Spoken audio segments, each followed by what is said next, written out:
Uh, I guess the first thing I would like to say is hooray for Bell Station. That's a really big deal in my estimation.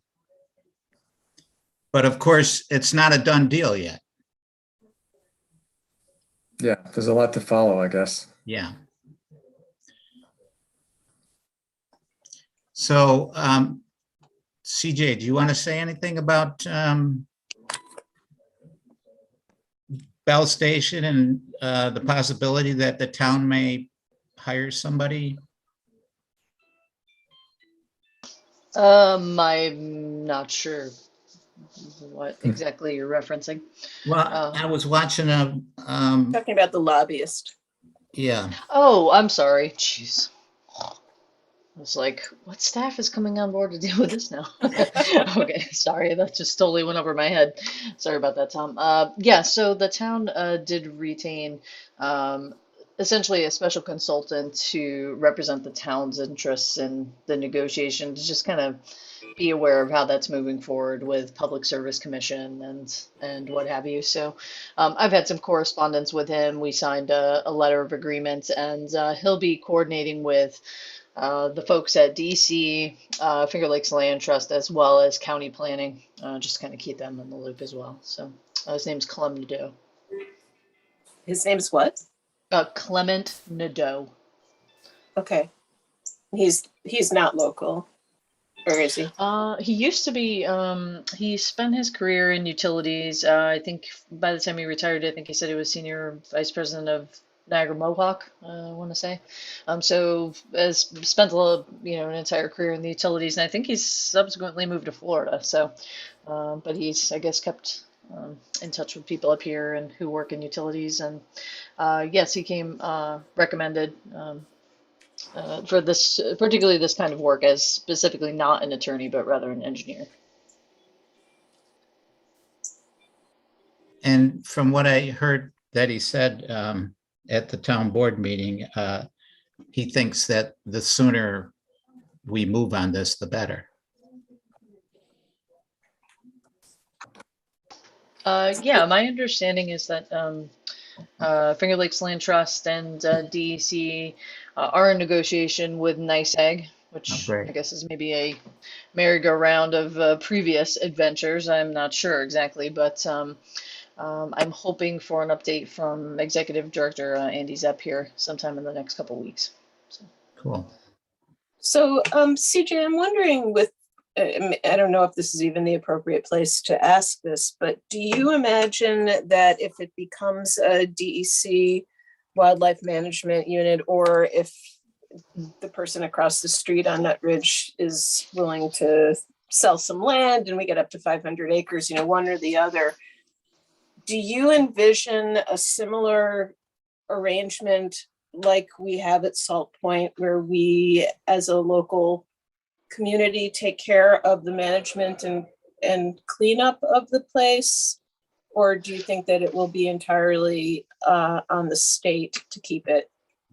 Yeah, the reason mostly why I ask is because the quantity of trash that is that can appear down there at the lakeshore is extraordinary. And I pulled 100 pounds of garbage out yesterday, and that was only about the last 10% of what was there compared to what was there on Saturday when I went to look.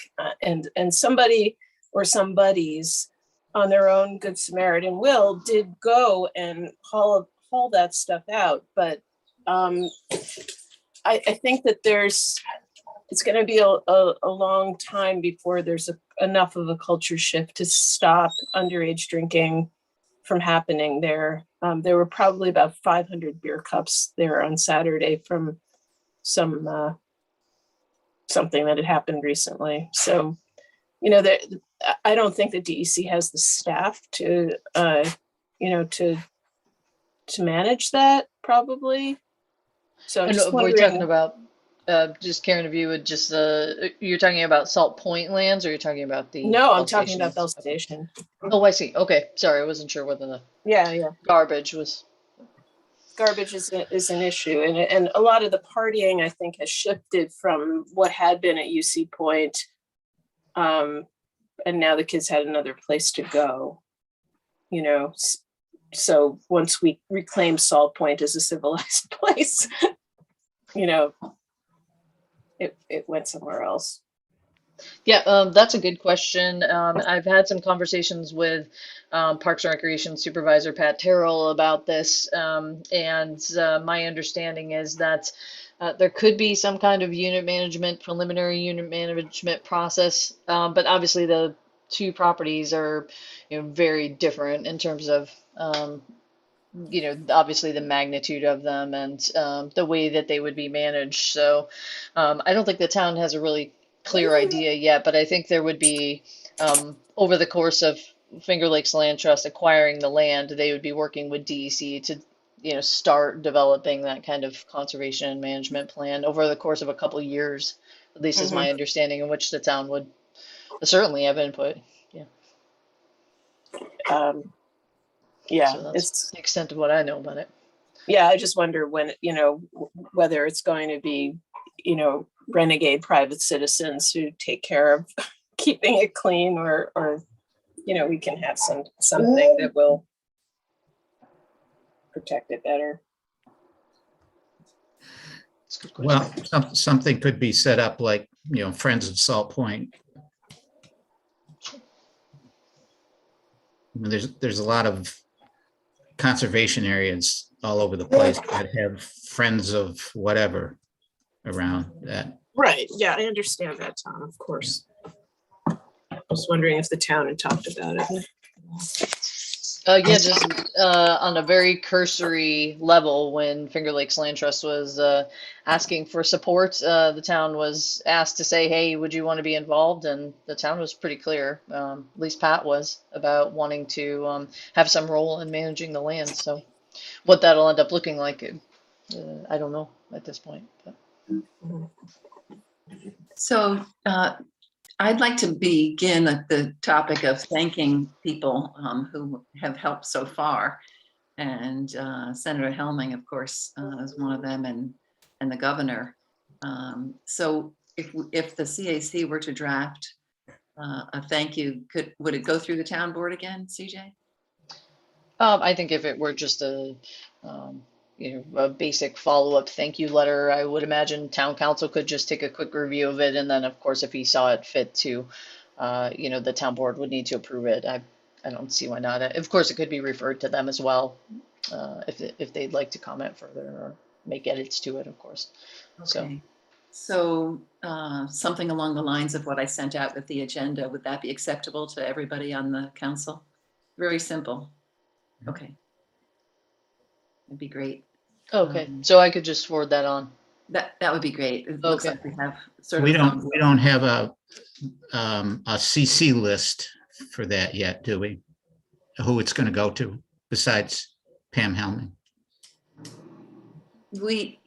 Last time I believe we sent it to Pam Helming and then CC'd everybody else, like legions of people. I'm not sure about the protocol for a thank you note. Anybody have input on that? Well, I do think that Anna Kells most certainly should be included as getting a separate thank you note, because she really did go to bat in a major way. Yes, I So- thanked Anna personally as well, too, from the town. I sent out thank you letters, and I basically did it individually to each person. So, I mean, I don't think it's that big of a deal to just do it to each person individually, rather than CCing a bunch of people. So we'd have several letters that probably say pretty much the same thing. Yeah, I think right now it's pretty generic. Just, thanking people for their role. So Heather, from your perspective, is that possible and doable? I can send out letters. Yeah, let me, so I didn't see the thank you, or I didn't look at it closely. I'm happy to forward it to town council to take a look at it. And then it sounds like you'd like it to go to Assemblymember Anna Kellis, Senator Pamela Helming, and Governor Kathy Hochul. Is that right? If I had to. I think we should also send one to Carl Taylor and Okay. to Basil Sagos. I agree. I would like Carl Taylor to know that we were paying attention and that we we witnessed and we're reacting to what happened. So I think it's important that they get one too.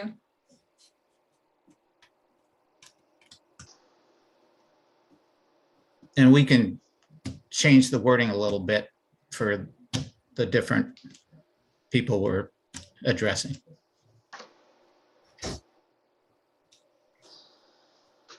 Okay, well, since we have kind of the foundation of the letter, everyone seems to be okay with. If you'd like to get me those tailored, haha, that's pun unintended, letters to go to those 5 folks, we can see that town council gets those, and the town board is copied. And if they see any issue with it, obviously we'll let you know. But I don't see thank you is obviously a lovely thing, so. I think anyway. I don't know. Maybe that's hard to say these days. Anyway, civility goes a long way. I think. No, I read it and I thought it was very nice and short and sweet. I think it's really nice. So I can't imagine they're going to have problems, but we're a very unusual board, so you never know. The letter I wrote to Pam Helming, she actually replied personally to it, which I thought was nice. It wasn't a generic response. Okay, well, that's not even on the agenda, but I thought I'd just bring it up.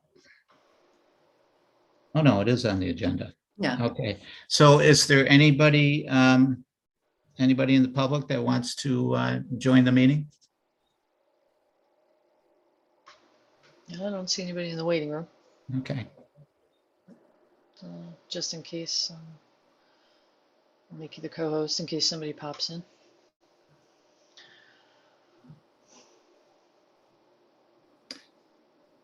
Okay, so the next thing is the open space index. Oh no, We actually, need- overlay Yeah, the district. minutes. Oh, yes, right. Approval of the minutes. I had one correction. Yep, I got that. I will make that correction. Okay. That was the one that said something about we weren't interested in the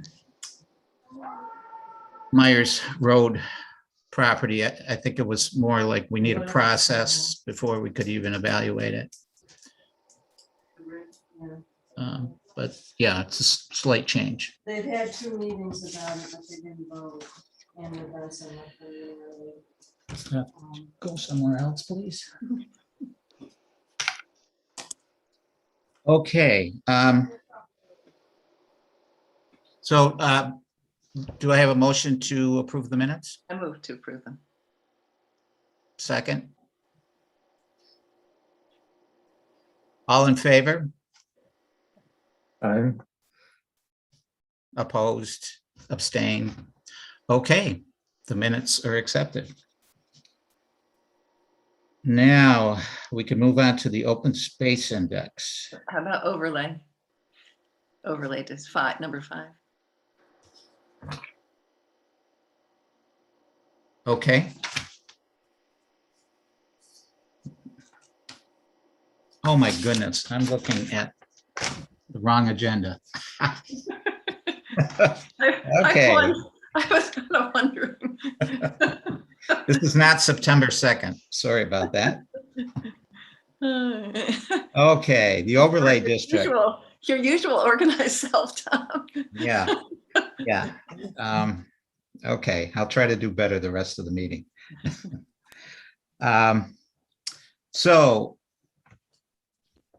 how do you want to approach this? I think CJ was willing to provide an overview about how an overlay district for the Cuba Lake Scenic Byway fits into the broader picture of protection and conservation.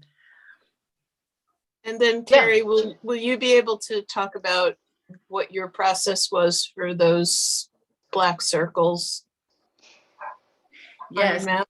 yes, happy to do that. Yeah, We'll do that after CJ. okay. Okay. So we'll just, this is just going to be a quick overview. This I'm hoping anyway. But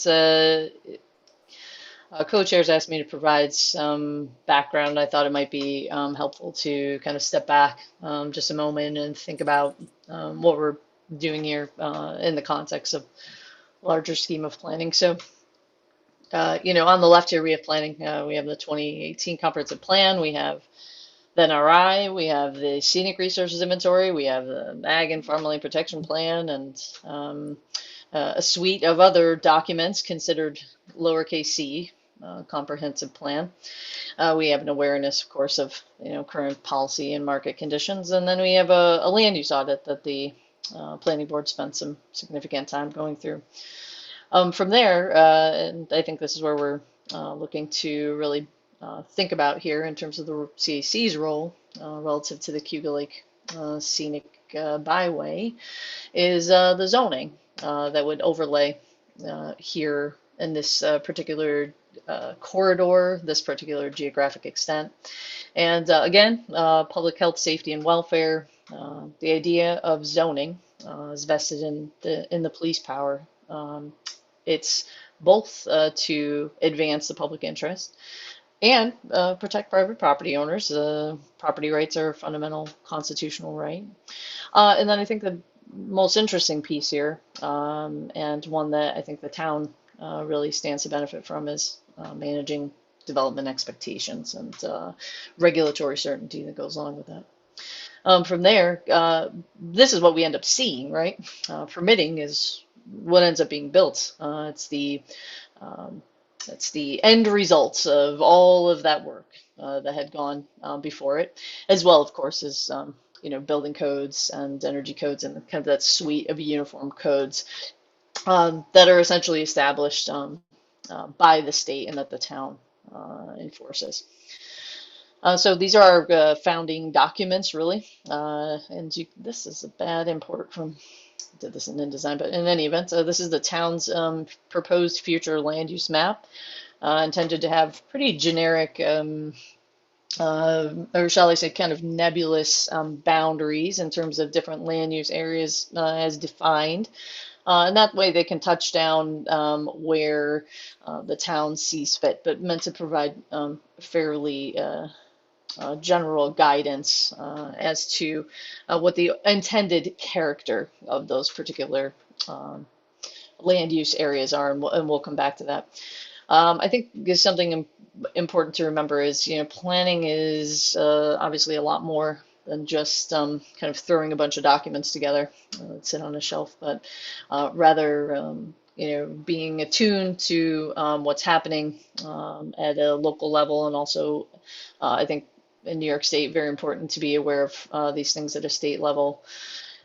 Being aware of the existing conditions in the town, and thinking about those relative to, what are the existing built conditions that the town really likes? What are the types of buildings that we think are, truly special in the town, and that we want to, continue that type of form or architectural language and see that continue on elsewhere in the town.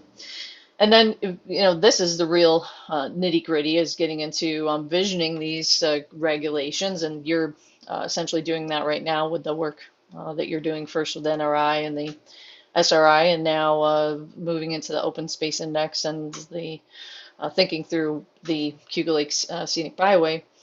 And from there, this is the daily administration of how all of this plays out into individual decisions that are consistently and fairly applied to every single applicant in a very uniform and consistent way.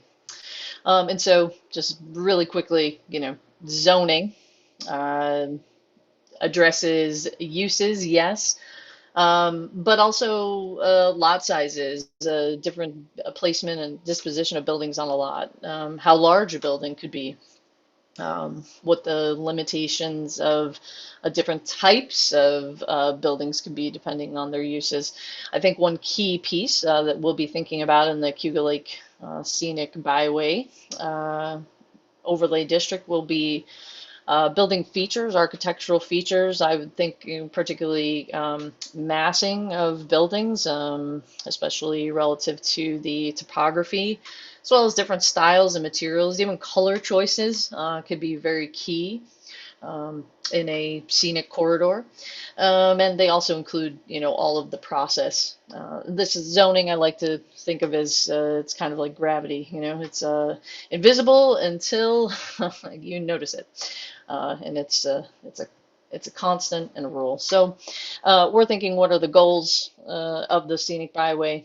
And my understanding through some conversations, both with the CEC, the scenic byway representatives themselves, that organization, as well as the planning board has had several conversations about this. To limit some commercial uses, though, emphasize some services, tourist-oriented services.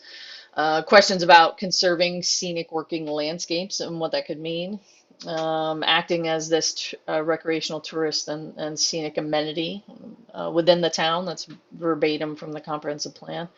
Attractive, and I put that in quotes because beauty in the eye of the beholder and all that, but there is some standards and or guidelines that can be applied to architectural features that the town thinks is important relative to what actually is going to be built.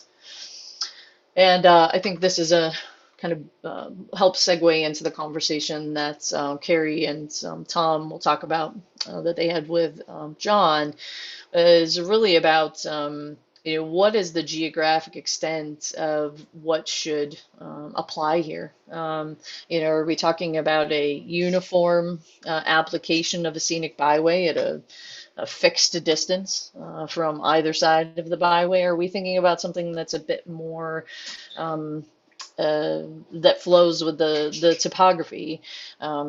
Is it follow the entire byway from one end of the town to the other, or is there nodes that we'd really want to focus on or create some kind of ability for floating areas to touch down? Floating zones are a tool that municipalities can use to say, yeah, hey, we want a couple of these uses. We want, some retail. We want some cannabis dispensaries. We want some, fill in the blank. But we don't want, them everywhere, right? So we want them to touch down in a specific spot. And then once they're there, they become essentially affixed to the land. So this is a question that I keep coming back, and I know I'm driving Carrie and Tom probably a little crazy with this fixation on the geographic extent, but I really think that it does, the scenic corridor and the establishment of it will help us really drill down further into the uses and then the architectural standards that you want to follow. And we can use this, the South Lansing proposed streetscape as a little bit of guidance. And, this has its, pros and cons, but this is pulled right from the Cuba Lake Scenic Byway Master Plan that was prepared by DOT. Now, that said, this is going on more than 2 decades old now, and would the town come up with something similar again? But I think this kind of gives you an idea of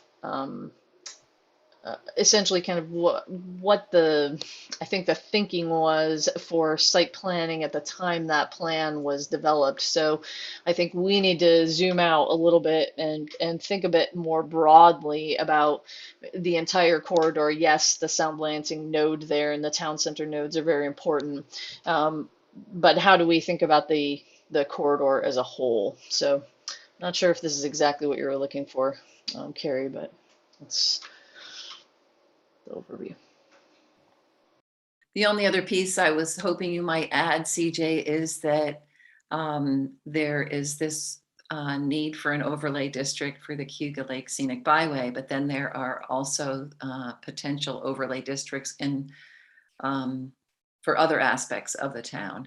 And so we would, in a sense, be contributing this one that is up first on the docket, but then there are these others that I think you had explained to us, maybe just me and Tom. Oh, yeah, and sorry for the omission there. So environmental protection overlay districts are special and kind of a unique kind of zoning because they are meant to follow environmental features or cultural features of some sort, meaning they're not supposed to follow parcel lines, really. I mean, they can, right? There can be overlap there, but you know, stream corridors are where they are. They don't necessarily follow parcel lines. Uh, the scenic byway, I think, is a great example of that because the scenic views don't necessarily, you know, it's not as if they, you know, drop off at a specific parcel line, right? So I think that's the thing. Steep slopes are another great example of environmental protection overlay districts used very well. It's very easy to determine where grades become steeper, right? And they rarely follow parcel lines, right? So these kind of so it's sit on top of the zoning, right? Like as essentially like a layer. Great. So we had gotten some direction from CJ, and then at the last meeting, John Fleming had volunteered to work with me, and then I kind of roped Tom Butler into the threesome. So we had a Zoom meeting to try to take some first steps for creating the overlay district. And John was very interested in defining with words what this district would entail in terms of any type of restriction or allowances. And so even though we had gotten a mandate to create a map and to kind of draw some things on a map, we decided to start with the words and to figure out, okay, when we define the overlay district, what will that look like in terms of what people can and can't do? And I think he was particularly interested on behalf of farmers because he owns a lot of land, and he was thinking from a farmer's perspective about what people will and will not be able to do in the overlay district. So as we began talking, we also realized that Lake Ridge Road is particularly beautiful. And originally, the language that we were looking at, draft language, had talked about essentially 34B and 34 going south from Rogues Harbor. But we decided to include Lake Ridge Road, given that it seemed very worthy of protection. Kind of came back to CJ, had yet another round. We, in the same early discussion, focused on 4 areas that from our own experience seemed to be particularly scenic. Those are the 4 blobs on the map, Karen, and those 4 black circles are the extent of my ability to do any work with maps. So like apologies to all those who had to try to see that crayoning. Oh, no, it's great. You did an amazing job. It's just, you know, with that document, I can, for some reason, I can click on those blobs and move them around. And so I had to be really careful to not do that. Yes, yes, you can. And that's probably because I don't know how to not have you do that. But we got back together with CJ and realized that we were still somewhat missing the mark, and that she was recommending some ground truthing so that we actually went out and looked at the byway. And so Tom was nice enough to do that and take another stab at it and send out the email that you all received. And I resent that again today. So Tom, I don't know, would you like to just very briefly summarize some of your revelations? Well, I thought starting from the north end of the town, both Lake Ridge Road and 34B look quite nice till you come to the little hamlet of Lake Ridge. which is rather ugly. So up to about Lake Ridge, I would classify as, worthy of an overlay. And then I would skip the actual hamlet of Lake Ridge to, just somewhere past the power lines. And then, to me, the 34B, from once you pass the power lines, is actually quite scenic all the way to, say, Portland Point Road. So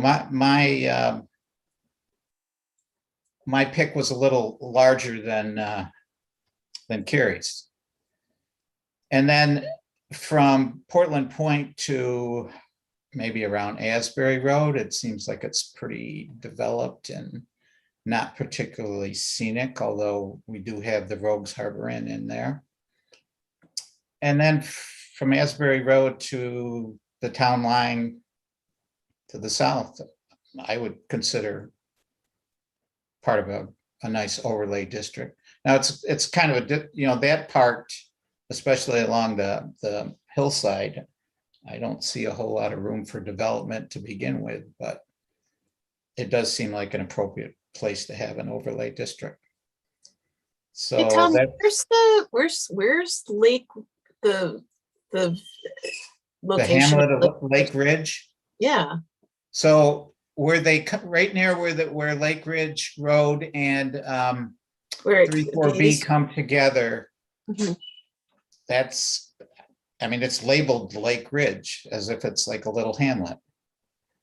And there's old boats there on that triangle, and it's just kind of looks like a rundown area. It could be a nice overlay area in the sense that there's a creek there and all that, but right now it doesn't look so hot. Is this, you're saying like right at the west end of Fenner Road? Is that where you're talking about? I don't see Lake Ridge on the map. I think it's where Lake Ridge Road peels off. Yeah, right around from there. 34B. So right by Milliken Station Road. Yeah. Yeah, just a little bit north of it. Yeah. Yeah. We're talking about the shortcut to Aurora, Yeah. right? To 90. Yeah. Right. Yeah. To 90. Yeah. But Lake Ridge has never been anything. I don't know why it was even labeled. No. It hasn't ever been anything. So, So why do you think that the whole area, maybe you are including this, I wasn't sure because I was confused about the Lake Ridge and I got distracted, but that whole area between Carrie's top northernmost blob and the next one, it's not ugly. And it could have a lot of things that could get ugly in there. So are you saying, are you still agreeing to exclude that area? No, the part that I'm excluding is Lake Ridge to just past the power lines. That map with the 4 blobs, that was our first pass as a 3-person committee that we decided to ground truth a little bit better, and then Tom went out. And now, Tom, you're actually recommending a little bit more extensive. Yeah, that's that whole road from once you pass the power lines, I think it's quite scenic. You may not see the lake, but you can, there's certainly parts where you can see the hills on the other side of the lake. Okay, so I'm agreeing with you. So you're saying just south of Milliken all the way to. Yeah, once you get past the power lines. Okay, good. Okay, we're on the same page then. And so one of the questions we really need to put before the CAC is, do you agree with Tom's recommendations? And then what is your thinking about setbacks? Because we have everything from 500 feet to 2,500 feet, and also the idea that the setback would go all the way to the lake on the west side. And that's something that we really need to be thinking about, because there are restrictions in this proposed zone.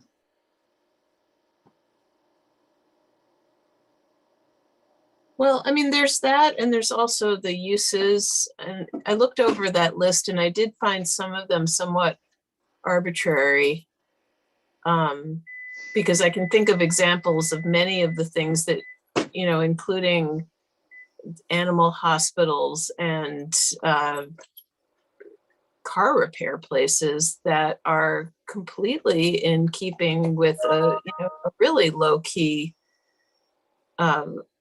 corridor. I mean, I'm thinking like, Art Snyder's shop on Fort Hill Road, which is just it's a pole barn and there's nice landscaping around it. And if somebody wanted to put, I mean, maybe a junkyard, but a car repair place could be, pretty low key and not at all inconsistent aesthetically with that landscape. And if daycare centers are allowed, why wouldn't an animal hospital be allowed? I mean, questions like that come to mind. Yeah, I think that's a good question. We drew some of those suggestions, and I think those that you mentioned in particular, from another town and pulled them into our draft document. But they could definitely be yanked or added to the right spots. I think there's uses, and then keeping with it from a form-based perspective, if it's aesthetically compliant, and use compliant. I mean, yeah, you don't want a go-kart track, but somebody doing their business in a quiet way with, compliant signage and setbacks and landscaping and parking, in an appropriate place doesn't seem inconsistent. I agree. I don't think it has to be super restrictive by any means. I think the idea of the overlay district is that you want it to look nice in this particular area, not necessarily that you want to exclude a lot of stuff.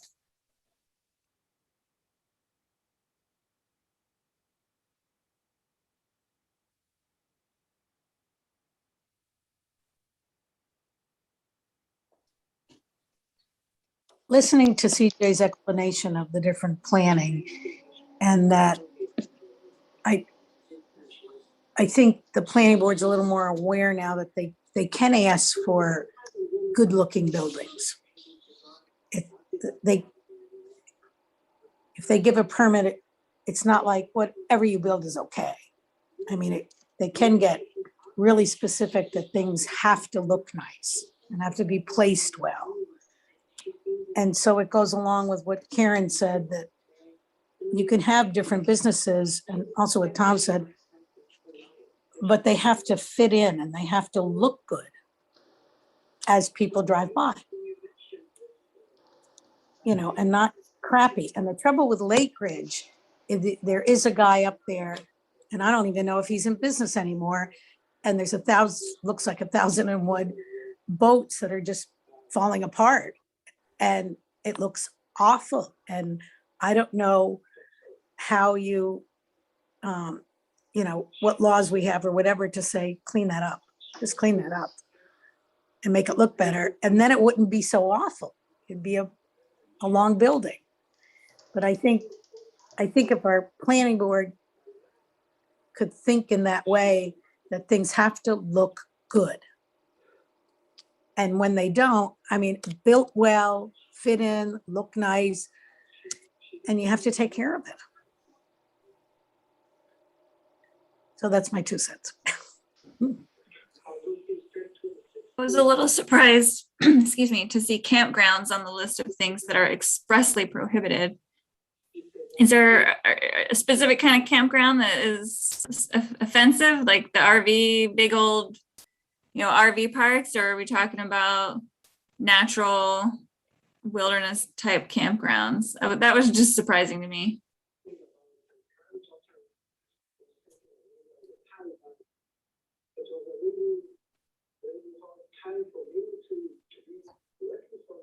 I think if you're going to have campgrounds, they should be off the main road a bit, so people are not looking at a bunch of RVs.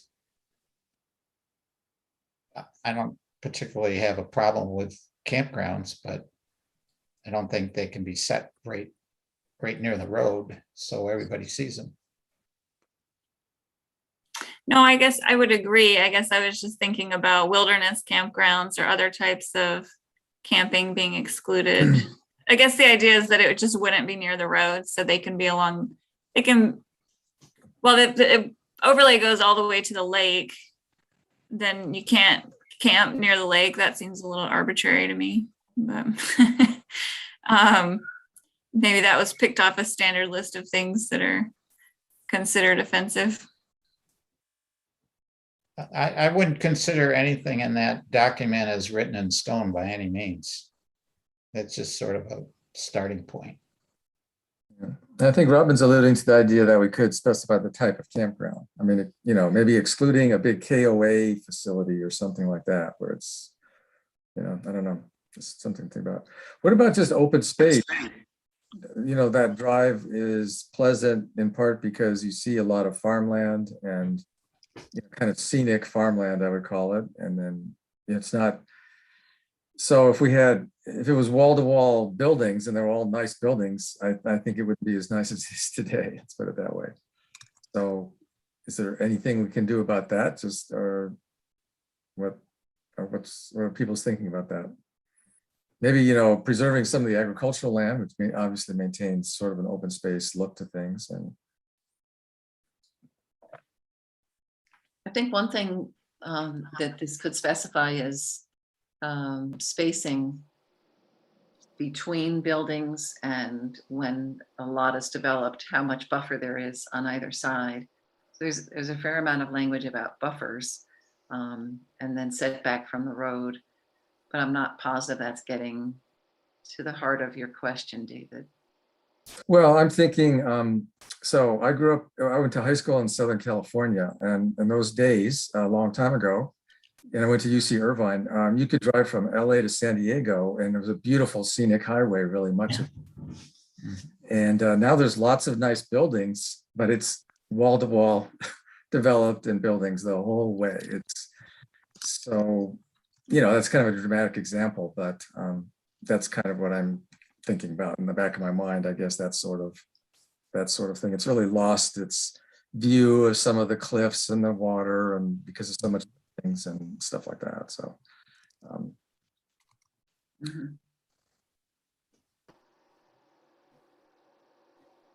No, I think that's a good point. And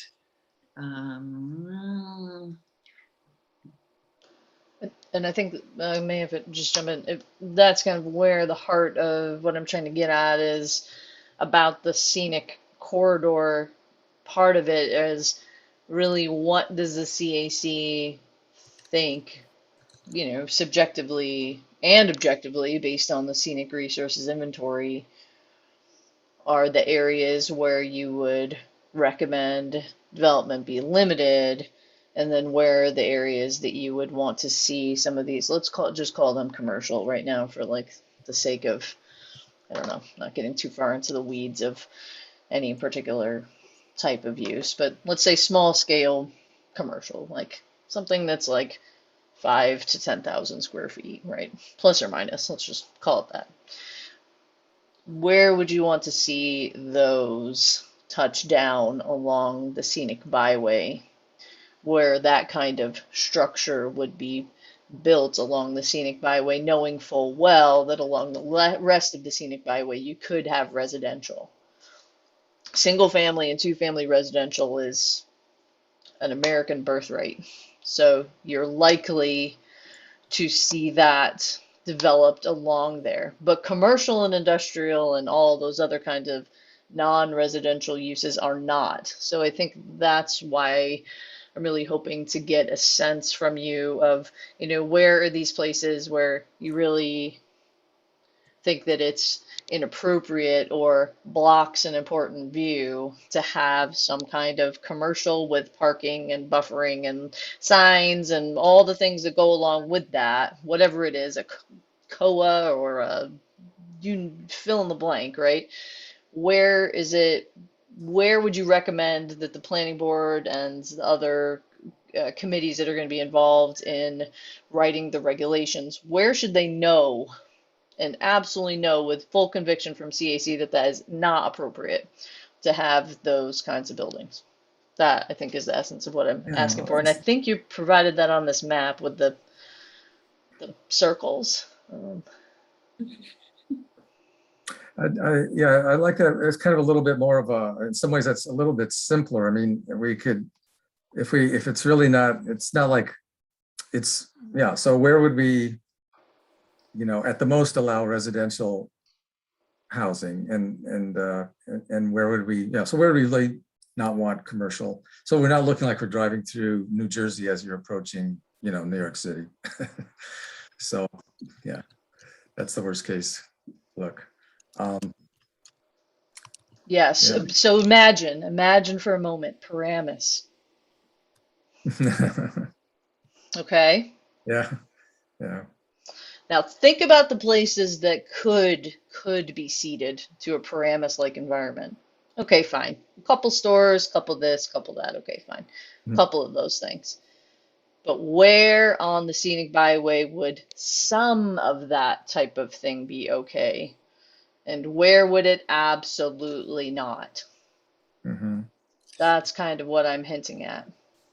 Or not hinting, I'm explicitly saying, where do you not want to see that stuff? I was just looking at the scenic resource index and comparing it to this, the blobs on the map, and there are 5 points along the scenic byway that are in the scenic, that are in both. They're on the scenic byway and in the scenic resources index. So there are 5 points and 4 blobs. So I was looking at the blob that was the point that was excluded, and it was the kind of Lansing Methodist Church kind of view. Is that it's 0.37, and I think it's in somewhere in that Methodist Church view where you look down at the lake. And maybe Tom, maybe you rightly excluded it. So was the reasoning behind that there's already some, there's a church, there's multiple churches in that area, there's a school, multiple schools, there's already stuff there. Was that the reasoning that maybe that one wasn't considered for the environmental overlay district? Or did it just not look as nice as the other 4 blobs? Well, I would say that, yeah, it's kind of already built up there, although there, and if it were not for all those power lines, it would be quite a view. But again, that was just a rough approximation. I'm totally open to other people's opinions on what is worth not developing or limiting development. Let me put it that way. The other thing in the back of my mind is people in the RA district, the farmers in the RA district, did not want to have anything regulated. And so how is this going to go over with that group? And they didn't want to have anything regulated. Now, if I understand correctly, there's an application for a dollar store near the old Cecil's Tavern there by Emmons Road. Is that right, CJ? Did you receive an application for that? So the town does have a pending application, but I'm anticipating that the town board will be in placing a moratoria on development within the rural agricultural zone for a period of a year.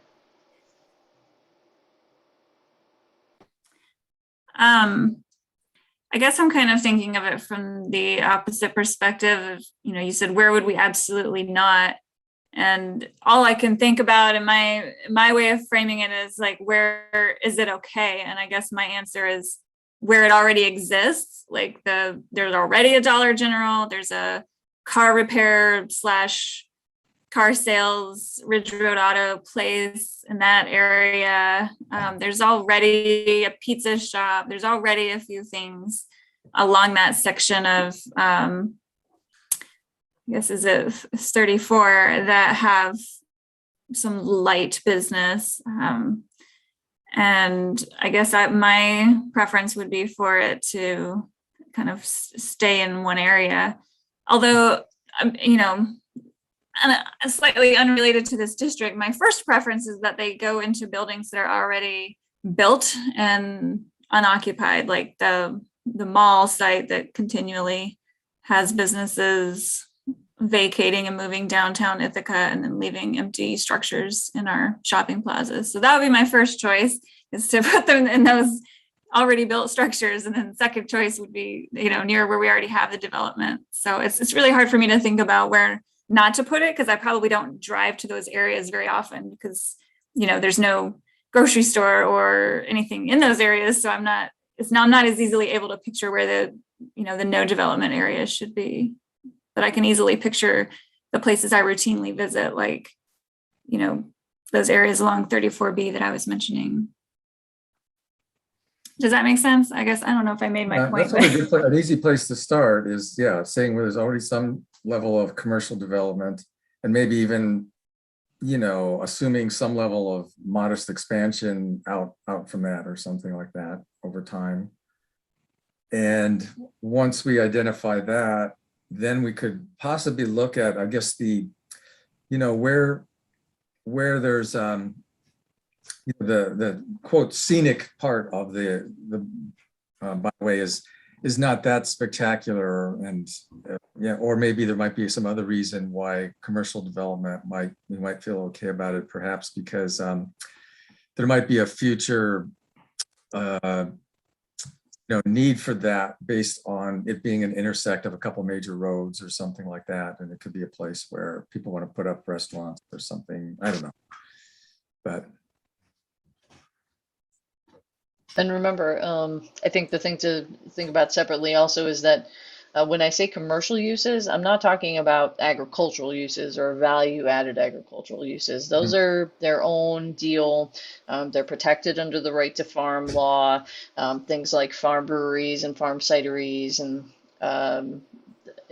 even to a degree, some kind of event spaces related to agricultural operations. Those would still very much be allowed, if not encouraged, within the scenic byway, right? So I'm really talking about the commercial, 5 to 10,000 square foot deals, right? Almost any type of kind of retail or commercial use that you could wrap your head around. Trying to think of where really to limit those, and then also where are the views so spectacular that maybe even a single family home would need to go through site plan review to show that it's not significantly impeding or detracting from the quality of the of that environmental feature, right? So that is absolutely a possibility. So I think that's what I'm really trying to say, is that I need to kind of understand visually where you all think that the most key parts of the scenic byway are. I think that's ultimately what I'm trying to say in so many words. So CJ, where I defined it, for example, from south of the power lines to Portland Point Road, that am I getting the impression that that's just too big of an area to deal with? Not necessarily. And so if I could just be clear, maybe I'm not, so the circles are indicating areas where the scenic byway would not be applicable, or you wouldn't be as concerned with it? No, No, Or is it the other way around? the other way around. it's the other way around, and I extended it to include Yeah, so, more of 34B. Okay, so hold on. If I could just share real quick, would that be all right? Um, okay, so these areas are where CEC is preliminarily recommending that a scenic overlay district apply. that's Is that correct, but okay? we are now saying it probably, that's the blob that's now in the middle of the screen should get extended. And you probably can just do that. Way to go. And I think you were saying all the way up to the power lines, right, Tom? Yeah, I mean, I thought that was all quite scenic. Mhm. Okay, so connecting these 2 points, as it were. Well, there would be No. a gap in there, Oh, a little gap in the Milliken Station power line area, although okay.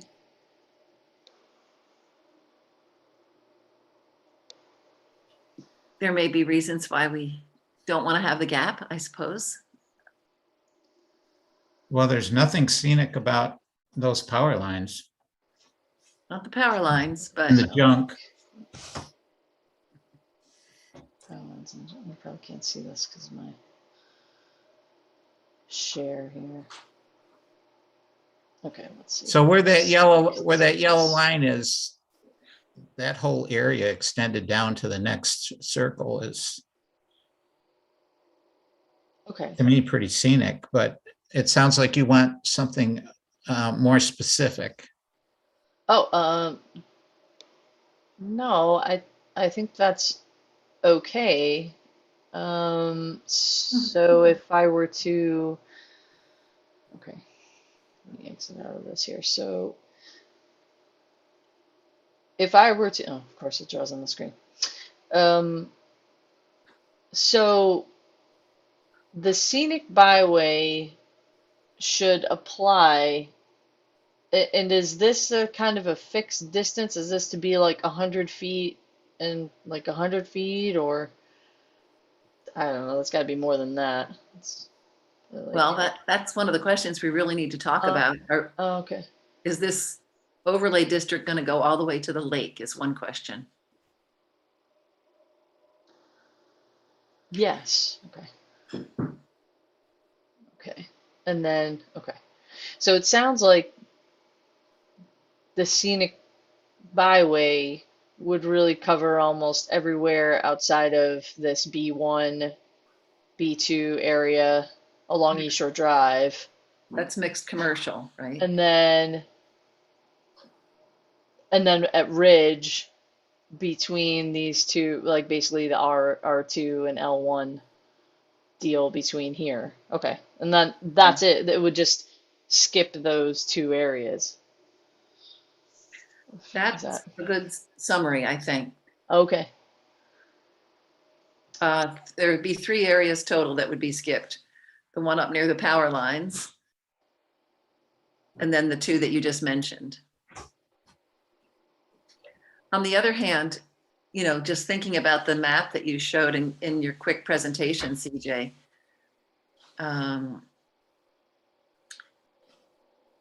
if we did have a vision for a town center that was charming and focused in the area around Rogues Harbor, maybe it makes sense to have the overlay district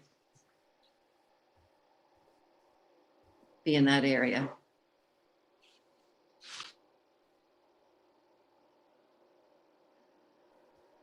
I'm not sure I understand your meaning. When you say be in that area, do you mean? Well, we're excluding it.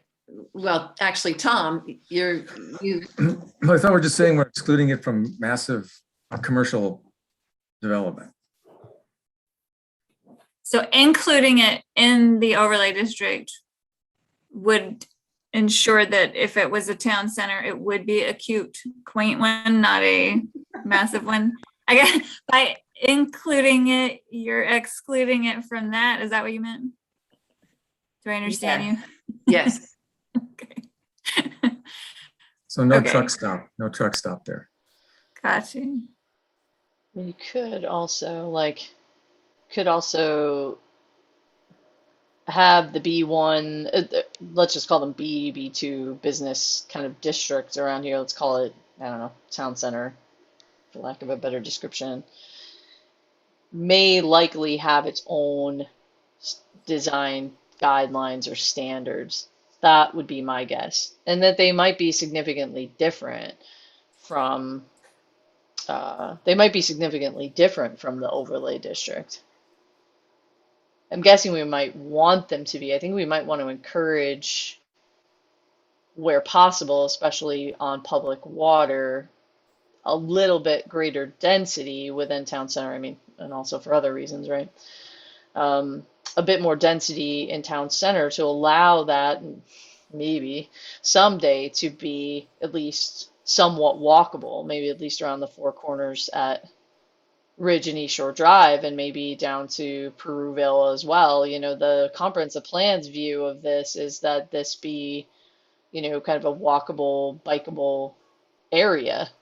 I guess that remains to be seen how that will be dealt with, but there could be also some overlap, you know, with some of the scenic byway strictures, say about color or massing, or, you know, maybe they could be pretty close. I guess, yeah, I guess I'm a little confused about this one as part of the, I guess, why the gap. That I don't know if I understand.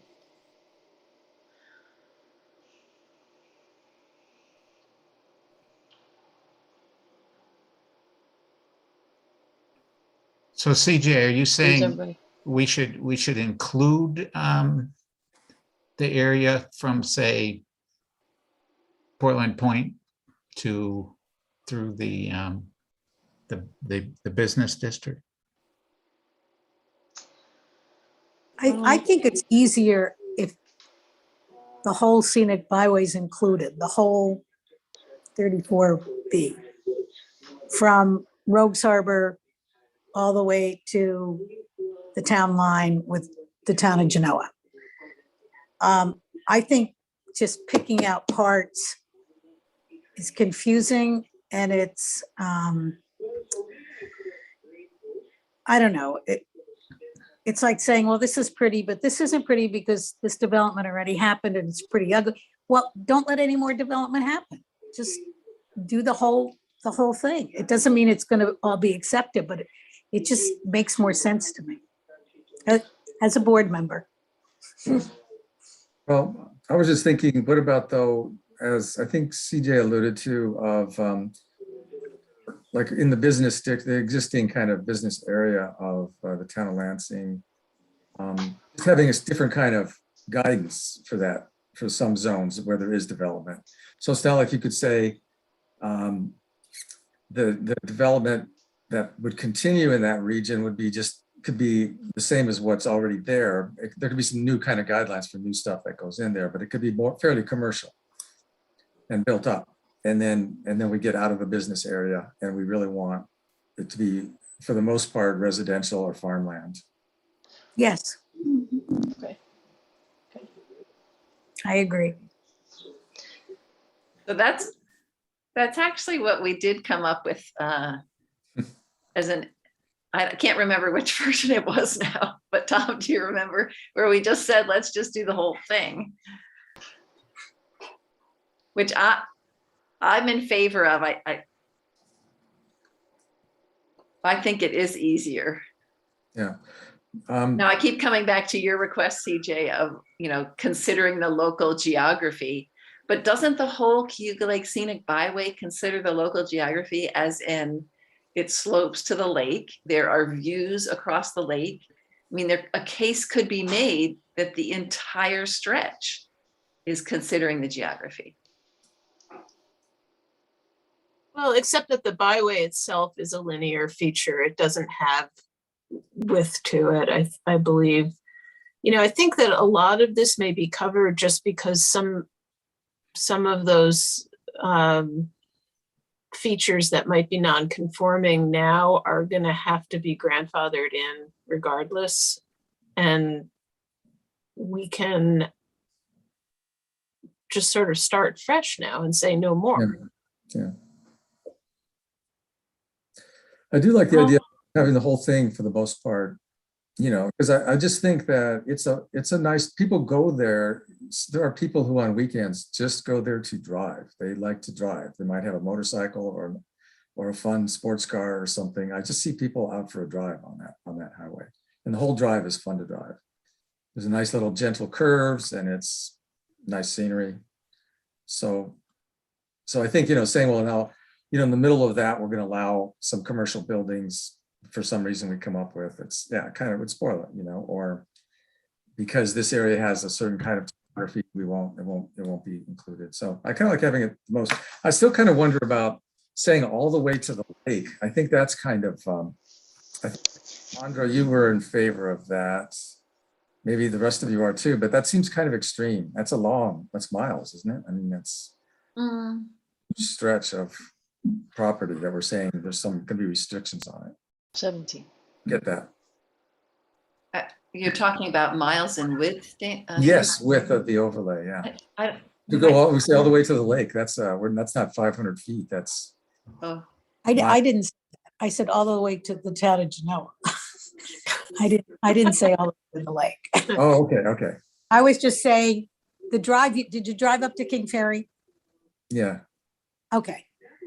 So our town stops before King Ferry. Oh, but I see. I think it just should go to where our town stops. Oh, yeah, right. Yeah.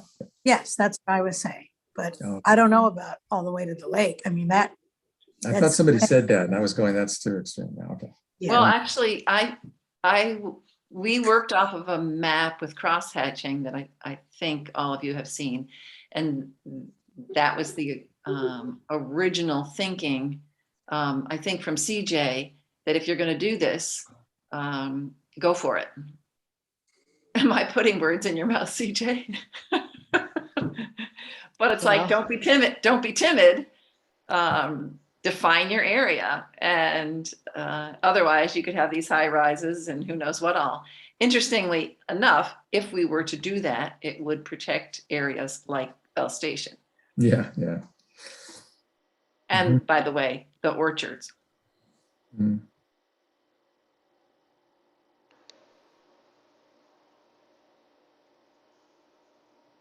Well, and so that's a question too for Bell Station. Did you mention solar panels, industrial solar on that list? I mean, is that yes. How does that?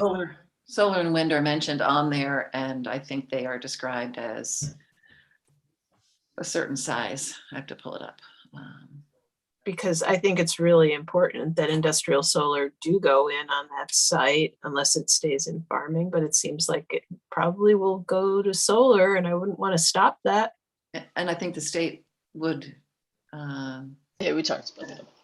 What's that, CJ? We talked about that. Yeah. Solar piece.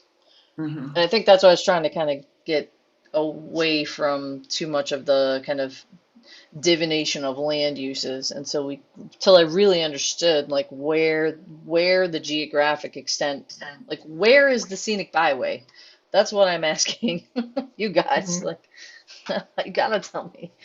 Right. So Lake Ridge Road may not even fit that. No, we are proposing to include it. If you were driving around the lake, I don't know. Oh, yeah. Well, David, evidently you see people driving around the lake. I mean, I take that shortcut all the time on Lake Ridge Road. It's very I mean, it's the only way I go also, but I don't know that. Exceptional. But it's not technically part of the scenic highway. So right. That's, we're right. kind of really stretching, we're going maybe beyond our Well, our no, mandate. I mean, we are, our charge, as I understand it, is to use Cuba Lake Scenic Byway as our guideline and create an overlay district. Oh, I see. So it could, Protect the could go, views. could expand out. Yeah, if it went all the Right, way. that was our first question to CJ. Can we include Lake Ridge Road? And I understood the answer to be certainly. And that's, I think Tom and John Fleming and I all felt like, well, that's an exceptional road and Yeah, it is nice. the views are gorgeous. Yeah, I mean, there's some, big, there's dairy and stuff. There's some farm stuff going on there, but yeah. Yeah. So I guess I'd like to hear more feedback about extending or defining the overlay district all the way to the lake on its western boundary. Well, is there going to be an overlay district in the L1 and the steep slopes? Is there going to be a separate overlay district there?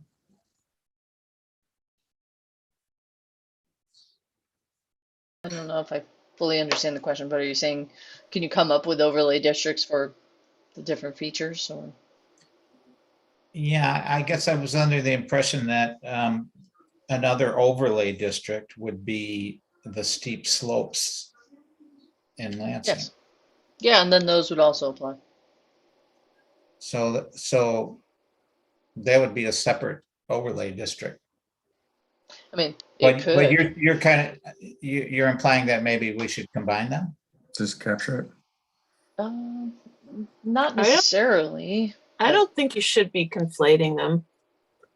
I don't think you should be conflating them. I mean, the scenic byway overlay is the scenic byway overlay. The other one is an overlay district for environmental protection. And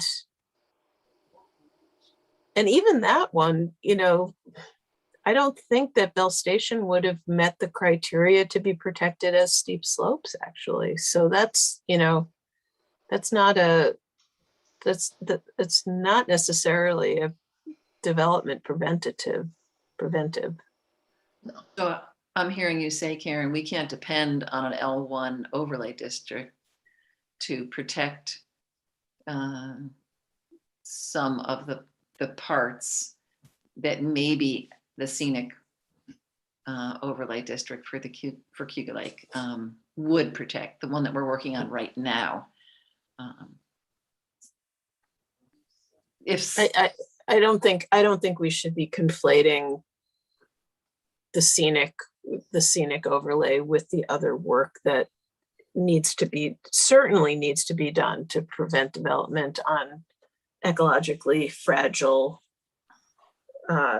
land and stream corridors. I think it's a completely separate discussion myself.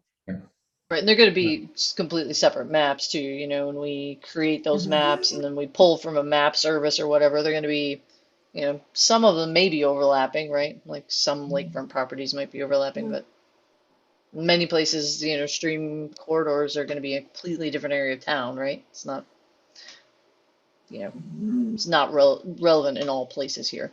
I think maybe that's what's being said. So the question is it too restrictive to have this overlay district go all the way to the lake? Well, So- I think Karen raised a good point about the large scale solar, because I just looked at it and there's a size limitation of more than 1 acre. So anything over an acre would be expressly prohibited. And then, did I understand you correctly to say that the part of the industrial land in the Bell Station area is hoped to be developed into solar, or regardless of Bell Station, other solar projects, from what I understood, were likely to be pushed forward from the state at any at any cost, regardless of our district. So is it wise to include that? Do we have other tools for regulating where the solar goes?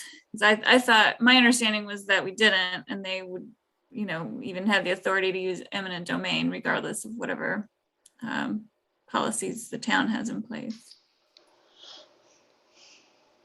And is driving along and seeing a massive solar scale necessarily unscenic, or are there ways, it is relatively low, right? Are there ways that it could be not visible from the road? I guess it might be we depend on your opinion about renewable energy, I guess. If I see a solar farm, I go, thank God we're doing this finally. So, Right, but if you talk to the people not in my who- backyard, I don't have that attitude. I don't like that. if you talk to the people who drive through, wherever it is, Turkey Hill Road, and the choice words that they have, regardless of where they are on the spectrum of being pro renewable energy, people hate some of those solar installations that have gone up by Cornell. So yeah, it is. It Well, is. we got a long way to go then. It's a personal aesthetic. Get out I of know. there. I Get just out of like the I problem. just don't.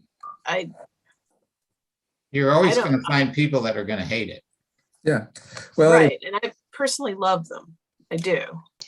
You might not even see it from the road based on, we're going to be handing over to the applicants the information that you collected as part of the scenic resources Mhm. inventory, and they are going to have to do a visual impact assessment, and it's going to have to include that information. They're going to have to show how they're mitigating that, and they may end up planting a whole planted vegetated buffer all along there, so you may never even see them on the Bell Station land. So Right, right. I mean, it's that's very my likely. hunch.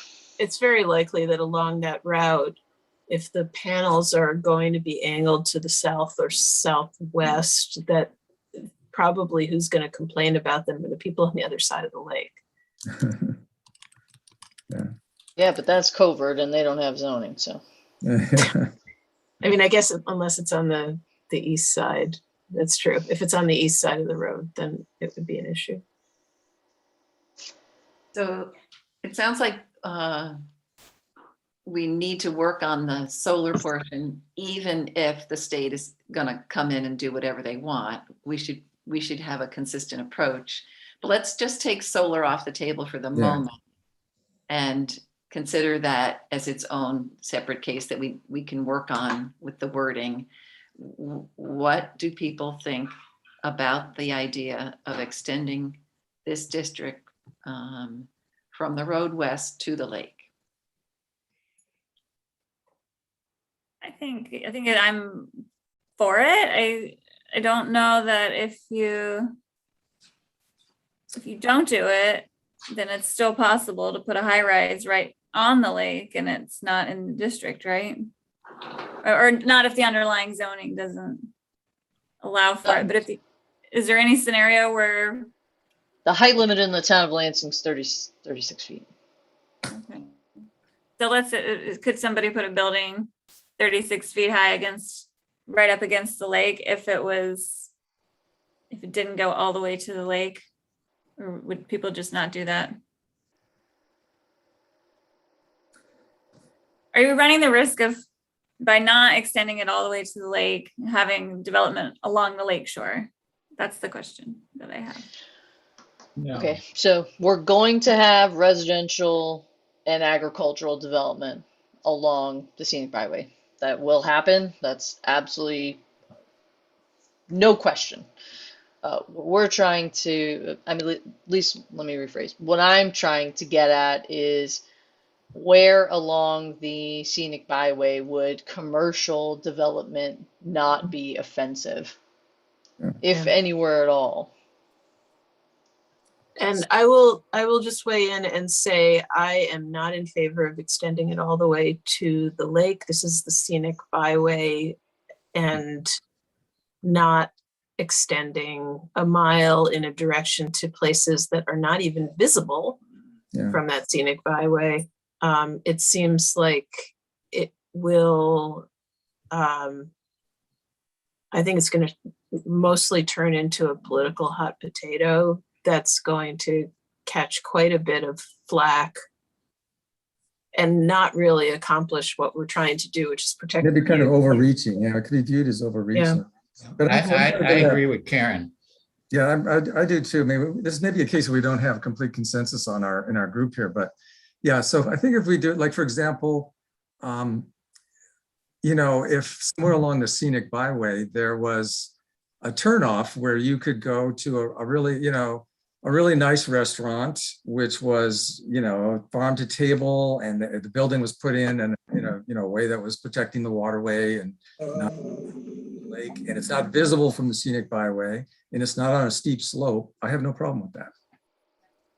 That could bring in, you know, tourists to the area, and it could be good for economic development. You know, myself and my family might want to go to that restaurant, and I don't have a problem with that, saying it can only be residential. I don't agree. I agree that if we're getting into the steep slope areas and stuff like that, that's a whole different story. But if something you can't see from the scenic byway and it's commercial, yeah, so anyway, so I think some limit to that. Just going all the way to Lake, miles to the lake, I think is overreaching. Yeah, I agree. I guess then what I don't have a good understanding of is which portions along the route are not visible all the way to the lake. I understand that you can't see the lake along the entire scenic byway, but does Tom's or whoever's ground truthing and blogs, do those correspond to the areas where you can see the lake? No, but the lake is not the only view. I mean, nice green farm fields are pleasant to look at some level. Views across the lake to the hillsides on the other side are pleasant to look at. It's not just the lake. In fact, there's very few places you can see the lake on 34B until you start dropping down the hill there towards San You mark that on a map for me? Mark what? The places you can see the lake and the scenic views. Like, hold on a second. Well, that's what I thought the blobs were. Like, this is a scenic view, right? Yeah. And is this a scenic view? To the east? Let's catch up with these people in the convertible. Okay. Like, I think some of this might need a little bit of ground truthing about how far you can see in which direction and what constitutes scenic where. Well, the other thing is in the wintertime, it's a totally different view. And Right, exactly. This is obviously see a leaves lot up. more.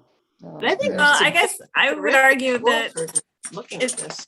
it is scenic because it's a rural street with, you showed, even just in that view, you showed some Victorian houses that looked historic and just I mean, if green trees. It's a rural drive. I don't think you can say it's not scenic just because those trees happen to be taller than the sight line of the lake. Although it's facing east.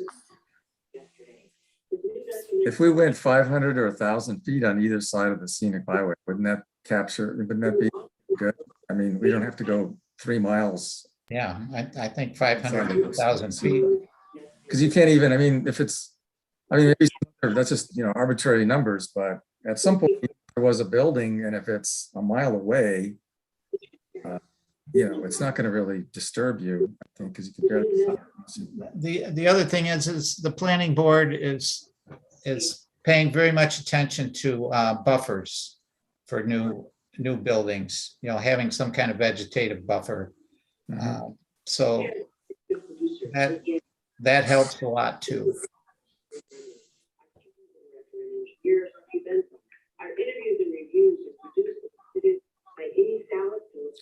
Yeah, I don't have a good sense of how far a building would have to be to not be perturbing the view. Maybe we need to organize a caravan and drive the route and stop and Yeah, we could. Walk I don't 500 feet figure. into the fields and see, where does the farm field stop being scenic? 500 feet from the road on the east side, the farm is not scenic beyond that. I don't have a good sense of how to answer this question. Yeah. Caravan is my suggestion. I just think there's places where, I mean, if we're talking, you know, going all the way to the lake, there's plenty of places on the road where there's, you know, after you get a mile out, you're not going to see anything that's going on there. So it's really, it's in terms of, you know, disturbing the scenic view, it's not going to do it. Seems like trying to stop all economic commercial development in that zone is a little extreme. But I think the idea of leaf off versus leaf on is a good point Yeah. too. Yeah. Unfortunately, I have to leave now, but I've enjoyed this meeting more than some of the other ones. This was very, very good. And I'll look forward to what Carrie writes in the minutes. All right, guys. Bye. We kind of have some different. Thanks for joining us, Sandra. Yeah, thanks, Sandra. I think this is a case where we all have, and probably any two people would have slightly different opinions about much of this. So I don't think we're going to really reach 100% consensus on all the details, but maybe we need to keep it kind of crude a little bit for the moment. I agree with what CJ said, that we need to ground truth, and I'm not entirely sure how to do that, but it sounds like we don't have consensus because none of us are very sure where the edges are. For where scenic meets unscenic or not irrelevant. I'm not positive we don't have consensus. Yeah, I think there's some consensus here. Okay, so, all right. Well, it sounded like John was very concerned about the agricultural implications. And Carrie, I get the feeling like you really wanted to go all the way to the lake. Is that correct? But I feel like we can work as a group to come up with something that works. So, I mean, I think, Karen, you make a really good point about, you know, conflating different purposes, and it does make sense to me to have a pretty strict view of, okay, this is the key, the Lake Scenic Byway Overlay District, and we are, yes, we're protecting for a variety of reasons, but it's being driven by the scenic views. Yeah. And I will, I will offer, if anyone, if you do want me to run some model visualizations, I can do that, along the route. It's not hard. I could generate a series of, 30 of them, whatever, if you want. Sure. Yeah. I think that would be really useful. I think in a real general sense, or kind of what I would like to see the outcome of this be, that like right now, I think people who kind of know the area would say, that drive just north of Lansing up towards King Fair, it's a beautiful drive.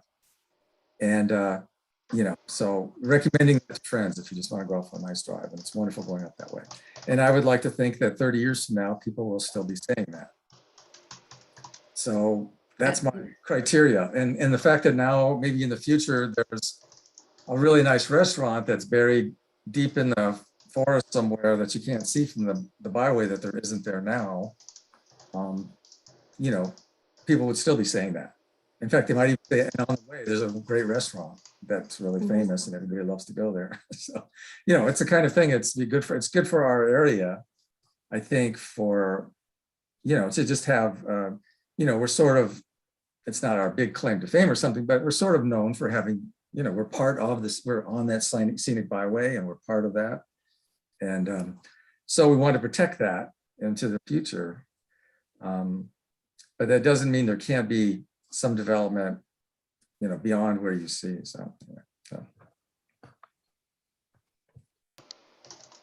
Yeah, and is it the development, or is it the building itself, or is it that there's some things that, from our whatever privileged perspective we just decide we don't like so much, you know. Like I said, So I'm thinking, you know, I mean, I'm thinking again back to that question of wineries and brew pubs are okay, but car repair and dog hospitals aren't. And, you know, I mean, we love places like Trey Levin on Lake Ridge Road. And I know it's not Tompkins County, but, you know, there's, as a building, I don't think it's especially remarkable. I mean, it's got some really nice landscaping in front of it, but you know, you could put a animal hospital or a car repair place there if you wanted to, and the same thing would, you know, would probably have less traffic. So, you know, I guess it's just, I think it's important to clarify what our goals are.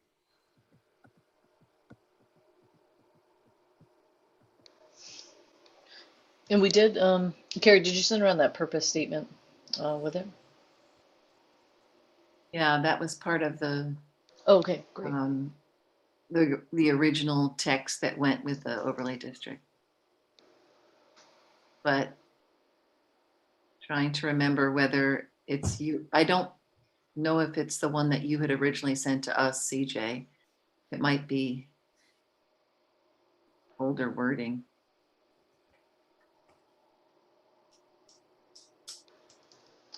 Okay. So I dropped a couple links in the box and I put it on the CAC shared drive too. And these were the kind of this was kind of the bullet points I gave to the group there about the protecting landscape features, geological features, and anything that's got special aesthetic, scenic, or historic value, and they're visible from East Shore Drive, Ridge Road, and Lake Road. That's kind of what I came with. That's kind of it in a nutshell. But there was also a purpose statement that I think we kind of tweaked. I mean, it's not, you know, it's fluid. It could, you know, could be developed more broadly. But I think the comprehensive plan is like pretty crystal clear about like Cuba Lake Scenic Byway. This is what it's meant to do. I mean, I feel like the direction is really there. It's kind of on us now to figure out how on earth do we implement that. So much fun. Anyway, so I put this little link, this cool, the Natural Resource Council of Vermont did this really sweet roadscape guide that I thought would be really cool to check out. So I'll take a look at that and see if I can glean some good suggestions that might come in handy for some GIS work or visual work. And if you would all take a look at that too, like let me know if there's, you know, if that's a value. This is kind of a master class in rural scenic zoning. Yeah. So Yeah. I had looked at that and thought they did quite an amazing job. So where do we go from here?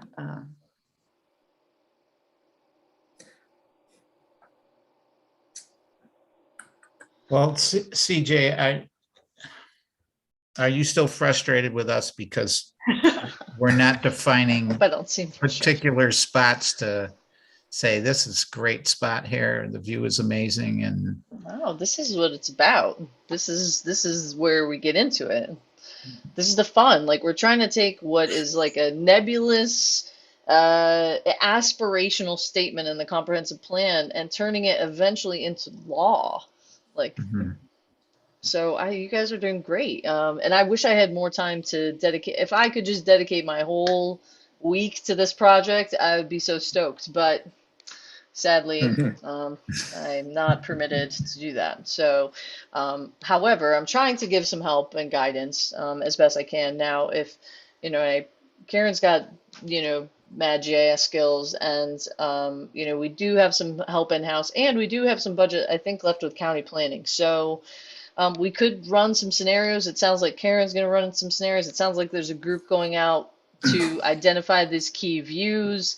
You know, I put these little bullet points in the chat, this determine the quality of views, identify areas that should be protected, you know, dig into the scenic resources inventory and the NRI and figure out, you know, even if it's only a handful of places along here that you guys end up coming up with a recommendation that's like, these are absolutely so important and here's why. Like, here's the criteria we can articulate from that. We can then put that on a map. And remember, this is not like one and done. Like, we may end up revising this again in, you know, a decade. You know, this is to get us going. You know, nothing is ever perfect, you know.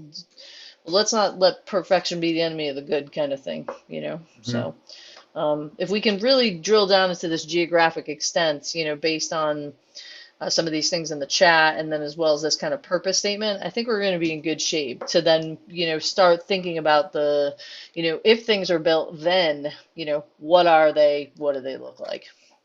Okay. So I'll just say I've given this about what I have to give it.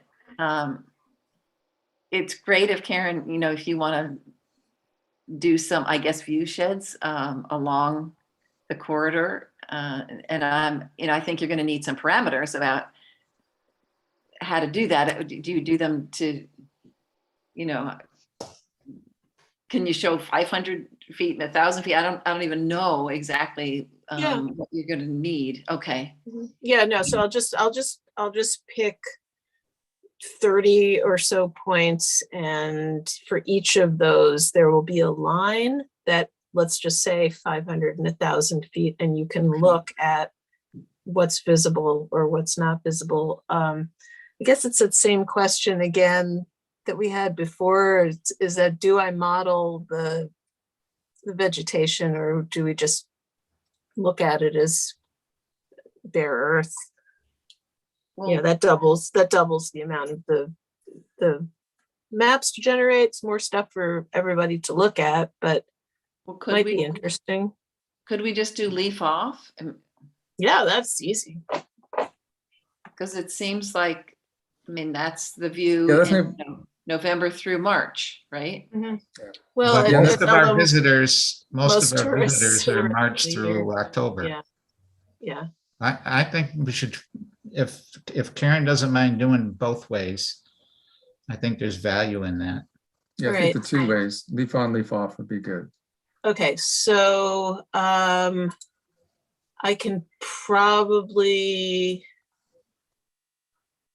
get to it later next week. I'm at a conference the early part of the week. David, are you going to that, by the way? That Rhythms on the Land thing? I saw Yeah, I'm that gonna go to part of it. I'm actually, I've worked with Kareem, who's running that, and it's gonna be amazing. yeah, it's gonna be pretty cool. Yeah, I talked my way in. Yeah, I did some work with ecological calendars and climate change with him. Yeah, but it sounds like they're going to be taping it, so hopefully people will be able to watch the sessions later. So anyway, after that's over, later next week, I'll be able to play with this. That would be great. Thank you. So, I mean, do you have a deadline that you're trying to be up against? I mean, I know we've got the open space pieces separate from this, and we probably really should move along. I think, you know, if I'm not speaking out of turn, but I do want to wrap up the meeting by 8:30 if we can, and we've got a lot of things. Yeah. So as long as you know, the end of next week or the beginning of the following week still works for everybody, we're on an okay timeline. Fine. Yeah. Okay. Sure. And I think for what it's worth, I might repeat Tom's little drive along the road and just get my own perspective, self of what's where on that. Yeah, that'd be great. And that would be awesome. If you could take some photos to back that up. Yeah. Okay, great. Good. Those are two concrete steps.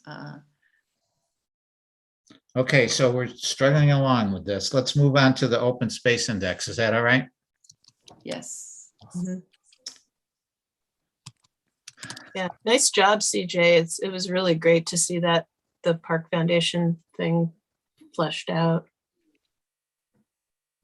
Yeah, it was a little looser than I would have liked, but it was 5 o'clock on Friday and it needed to be submitted. So Oh, it's thank you. gone. But It's gone. Uh-huh. yeah, I submitted it. Yep. I figured based on what Yeah. time and sent along and the blessing from the group, I just went ahead and I went for it. Great. Can we all be called honorable also now? I like that. If you're elected, yeah. When do you find out if it was funded? I'm not sure. I think probably December, right? I think Yeah. maybe there. Yeah, okay. December is like grants month in New York, so very exciting. Gonna find out about everything.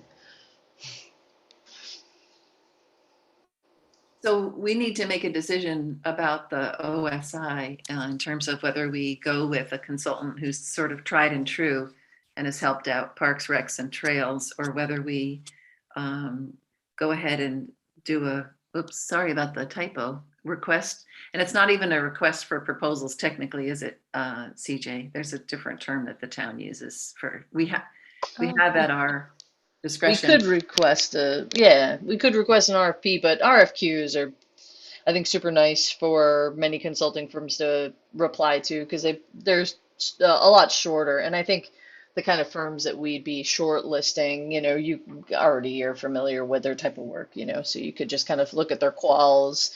It would kind of shorten the review process as well. So. Okay. The benefit of doing an RFQ is that we get a chance to see how our project matches up with different consultants' expertise. And, we're starting a little bit fresh. It takes more time, and it sounds like your department, CJ, would actually shepherd that process. The CAC would not necessarily be in charge of reviewing applications, or did I get that wrong? No, you guys would definitely review applications, which is another Okay. reason why I would suggest the RFQ process, because even if it's just quals, you're going to be looking at probably, you'll be looking at probably 5 or 6 firms at least. I've reached out to a few firms that do specifically, conservation planning work, and of course, they've all expressed interest. I mean, this is kind of a flagship project, the town of Lansing Open Space Index. So there'll be a lot of interest in this project for sure, especially with a good budget like that. So we're talking about a real open space index with a lot of cool analysis and a very savvy CAC. Like that's kind of a consultant's dream job. So I think you'll have your pick of who you want. So I don't think you necessarily have to put them through the ringer. Just getting their quals and taking a quick look and bumping it up against a matrix and having some interviews with them is, I mean, in my humble opinion, I think a great process. RFPs are great for things like big capital projects and things, multi-million-dollar buildings, and sometimes you don't necessarily even know what you want. Like with the Parks, Recreation, and Trails Master Plan, we had some kind of broad ideas, but we really needed to see like all the different approaches to how that kind of plan would be done versus I think that this has a pretty good framework right from the beginning because it's a statutory framework, right? It comes from the state, it's in the law. It's like this is, what it is. It's not like one open space index is way different from another one. Like they're all, maybe people take different approaches and have a different public engagement and have different bells and whistles they can add on to it. And I think that's, you can capture in the quals in the interview and let them walk you through some presentations. Keep it simple for you guys and for them. Just my 2 cents as a former consultant. Awesome. So we have, CJ, you've already requested some of these from respected entities. Is that right? I've only just made a handful of phone calls to say, hey, would you be interested in this type of project? And, overwhelming yes from the 3 or 4 firms I reached out to. And then if we put it out a little broader, like say we put it on the, like APA Upstate website, we put it on the ASLA Upstate website. People who work in these type of fields will, kind of do a targeted kind of push on these types of, um, on those types of kind of RFP and job boards. I think we'll get a nice cross section of folks for you to interview. I've asked the town to include a relatively modest uh, uh, contribution of $10,000. So I'm really going to lean hard on Park Foundation to make up the difference. So, I'm not sure when you want to kind of start the timing of this process, but I guess that's something to My talk about. my thinking is ASAP.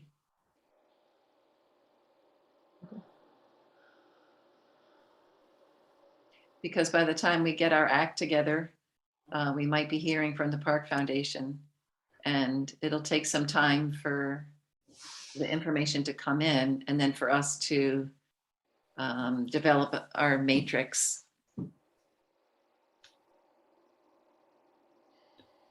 What if they say no? That's what I was just thinking. You can't really send out RFQs without a budget commitment, right? You mean if Park says no? Yeah. Oh, well, I thought we asked you that, CJ, and you're like, no, don't worry, I got it covered.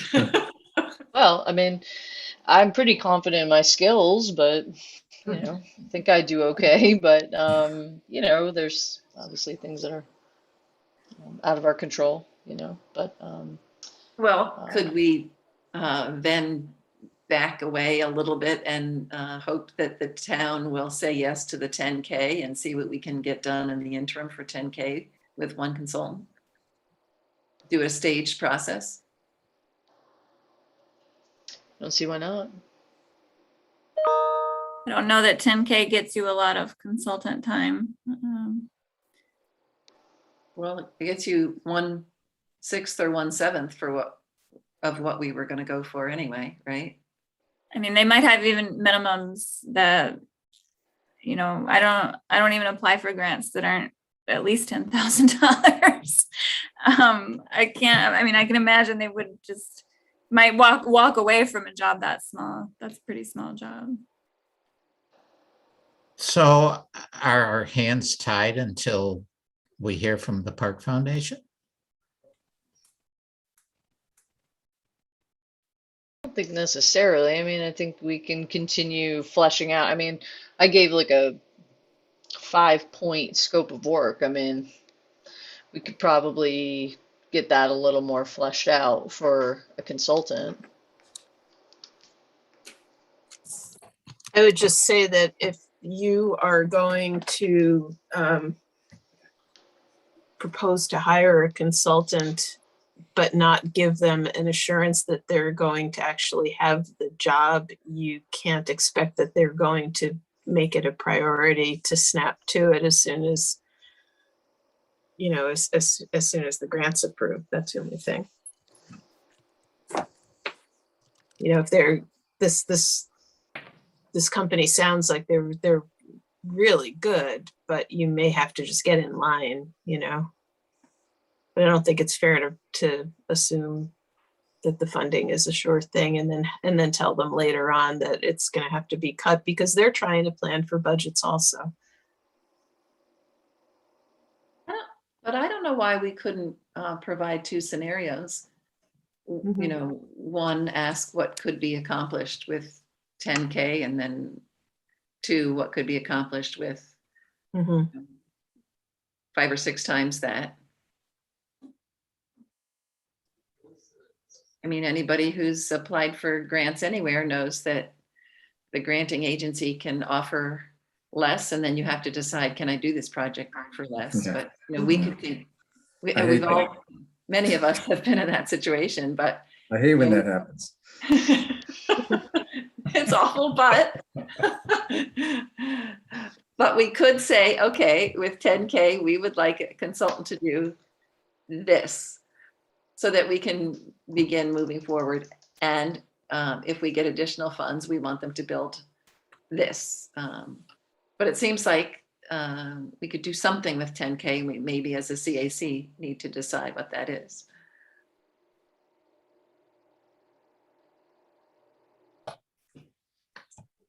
We've given that example of Bethlehem and their open space index as a good example. So I assume that was with the help of a pretty significant consultant. MJ. Yeah, so that was okay. Yeah, that looked really good. I haven't looked at that carefully.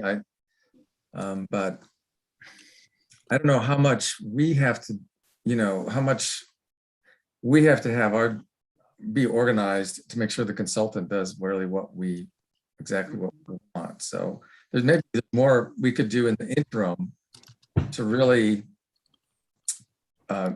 develop a more clear kind of instruction to whoever the people applying for this consultant help with us for us exactly what we want. I'm still, maybe some of you are more on top of it than me. I'm just not clear of exactly what we'll be asking them to do, what our vision for the final product. Maybe we could flesh that out a little bit, just in the interim, something else we could do. Well, as a CAC, I think we could certainly take a stab at what we think are the priority properties that need to be conserved in this town. I mean, I think we've already started with that with the SRI and the NRI. I'm not sure we need a consulting firm to tell us what the important properties are in this town that should be protected. Mm-hmm. So that seems to me something we could do to get started. Mm-hmm.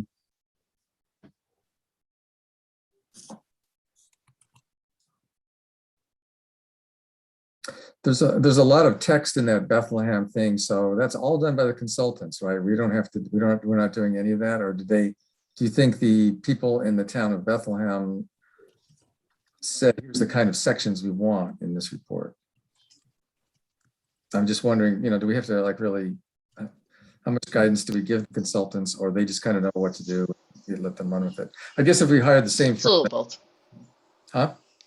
Yeah, it's a little both usually. Usually there's, a pretty broad scope of what you want to see completed and what kind of features you want. I think I had understood that public engagement was a pretty strong piece, as well as strong GIS deliverables that we would then have and keep in-house. So I think that was, that's a good chunk of the budget right there, is just, those two things. So I think that it would, just like the parks plan, it would be something of an iterative process where they're going to send the draft plan for review and the section for review, and the CAC will mark them up and send them back with comment. Yeah. So we'll kind of learn more exactly what we want as we start seeing what they're providing or something, kind of clear to us. Yeah.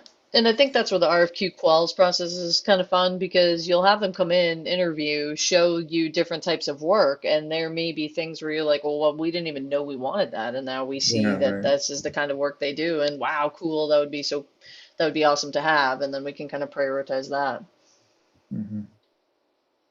But I kind of asked for the Cadillac of open space indices, as it were, with that kind of budget, so that you had the freedom to kind of put together, to take the little scope that I had and really build on it as you see fit, give them directions.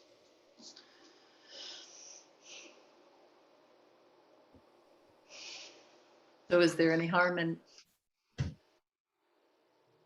asking for qualifications, sending out some type of RFQ? Maybe have in there, if you guys staging process. If you draft this over, in November, by the time And we get like a final version headed towards the scope of what you want. Like by the time that's done, like we'll be ready to roll. We'll know like what the budget is and whether we are awarded the grant. So that's just my thinking. Yeah, well, that's what I was thinking too, isn't there work we can do to like, yeah, flesh out what we really want, at least from what we know now, what we know about this process or whatever, and looking at that example from Bethlehem or others. And so that would take us some time to just pull that together, I think.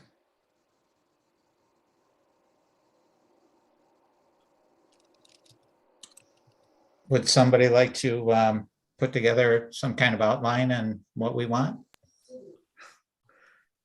I don't feel very knowledgeable at all about this yet. I mean, I haven't really studied even that, that example from the town of Bethlehem, for example. I'd be glad to work on it with somebody, but I'd like somebody who's maybe, a little more what we're doing here with this. I'm kind of unclear about it. It's a little blurry to me.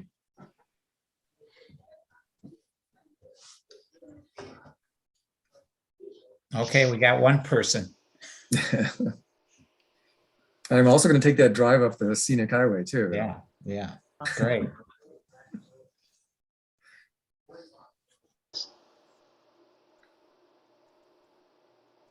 I'm more interested in the other task that was on the agenda, which was the conservation easement criteria. So I was reserving my my effort for that because that does interest me, but that's a separate topic that we may not even get to at this point. We might have just completed that agenda item, Robin. It says subcommittee, not sub-person. But I can take a crack at it. I liked this Bethlehem kind of criterion a little bit more than the one, I think it was CJ sent out a different kind of rubric that involved adding up points of, 30 of 50 possible points. This is much easier. So I had feelings about it and this looked doable to me. So I guess if I'm going to volunteer for something, I would rather it be that. The agenda item 7, conservation. Yeah. Okay. Yeah. Which we have not yet arrived. Well, we're there. Yeah. I'm jotting your name down as we speak. Yeah. I am going to be getting off the call soon myself. I'm going to. Yeah. I have to get off right now. So catch me up and I'll send you guys stuff. Okay.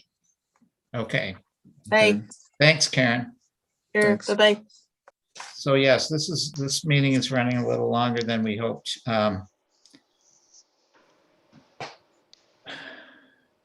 So Dave, could you just take a look at the open space index and? Yeah, I guess I'll try to just get up to speed on, educate myself about what we're really trying to accomplish and look and study that one example at least. I think that. I think that's kind of like the dream example, I guess, of one that seemed pretty nice. I just glanced through it, but yeah. Pro and. I mean, it sounded to me a lot of it boils down to the map of, what you think is worth conserving as best you can. Yeah. Okay, so I remember how I sent around that draft scope of work as a Word document? You can click on and kind of add in the browser. How about I send that to you three again? I'm just kind of recirculate and I'll pop those links into those open space index samples. So then they're like right in the document and you can just keep on, just add little notes. That sounds good. Okay, yeah, that would be helpful. We don't have to reinvent the wheel here. Yeah. Right. Good. So we do. Okay. So the conservation easements, number 7 there. Robin, could you just take a look at that and maybe send something out to everybody, a general outline of?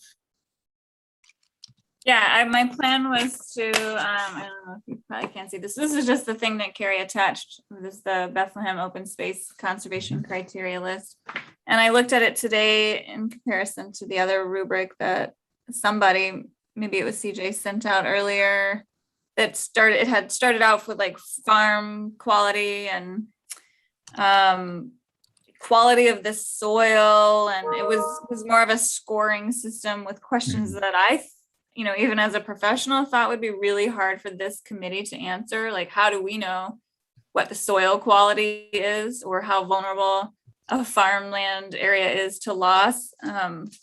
It just seemed really hard. This is a much simpler yes or no, and you get 1 point for every yes. So my plan was to take a look at this and just kind of very much copy a lot of it and just change it to say things that are in the town of Lansing.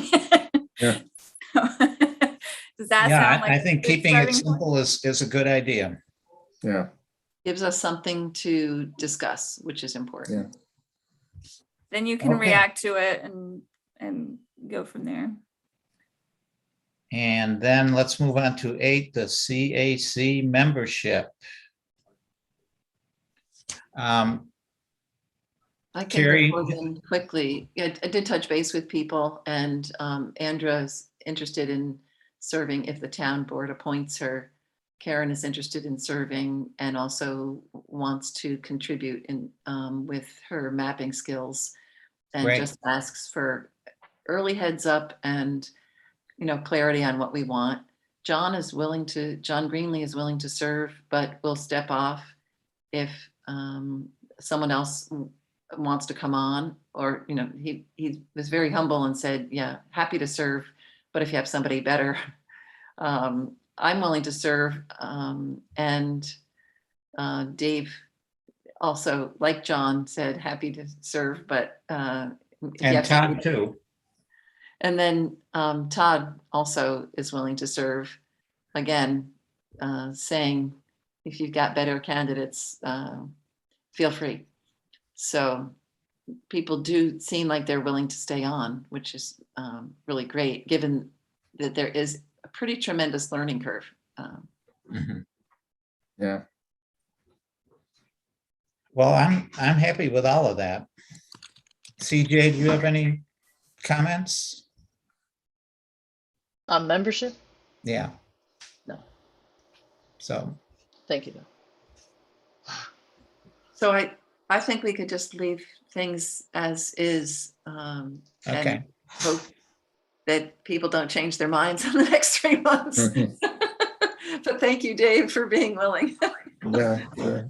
Yes, thank you, everybody.